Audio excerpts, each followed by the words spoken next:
Fases da Lua são aspectos que observamos na superfície de nosso único satélite natural e que dependem das posições relativas do Sol, do nosso planeta e da própria Lua.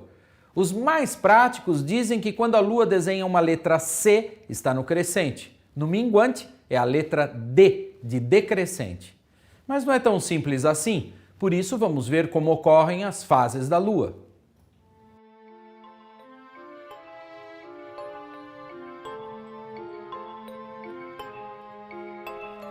Há uma região da órbita lunar em torno da Terra onde praticamente nenhuma parte da luz solar é refletida de nosso satélite para o nosso planeta.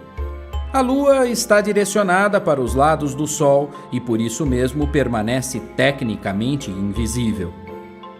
Essa é a fase que chamamos de nova. A Lua nova continua recebendo a luz do Sol, só que a gente não vê por causa da nossa posição. Rigorosamente, isso corresponde a um instante e uma posição no movimento da Lua.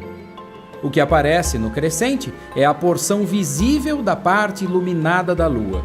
Depois da nova, em cerca de uma semana, chega o quarto crescente. Nesse ponto, no planeta Terra, estamos vendo metade da metade iluminada da Lua, ou seja, um quarto da Lua. Por isso, chamamos essa posição de quarto crescente. Depois de uma semana, mais ou menos, a Lua está oposta ao Sol em relação ao observador aqui da Terra. A metade que nós vemos do nosso satélite está totalmente iluminada, está cheia de luz, sendo refletida para nós. Rigorosamente falando, existem momentos precisos para cada uma das fases, mas as pessoas, em geral, costumam estender os nomes das fases mais notáveis por até uma semana, ou no mínimo, alguns dias. Depois da lua cheia, as posições relativas do Sol e da Lua provocam a redução da área iluminada visível do nosso satélite em relação à Terra, o que corresponde ao minguante, passando pelo quarto minguante até retornar à fase de nova em cerca de mais 2 semanas. Todo o período demora perto de 29 dias e meio. Pensando nos horários em que vemos a Lua no céu, podemos tomar como referência o pôr do Sol. Perto da fase de nova, a Lua estará na direção do Sol. Isso significa que quando o Sol se puser, a Lua estará na mesma direção dele, nos primeiros dias desse ciclo. Quando a Lua estiver no crescente, ainda estará relativamente próxima do Sol. Na medida em que os dias passarem, o Sol vai se pôr e a Lua aparecerá cada vez mais alta no céu.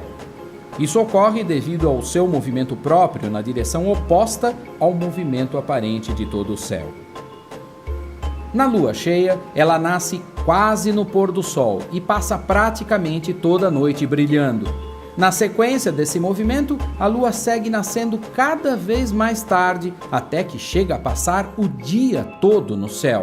Ela brilha o suficiente para ser visível contra o céu azul do dia.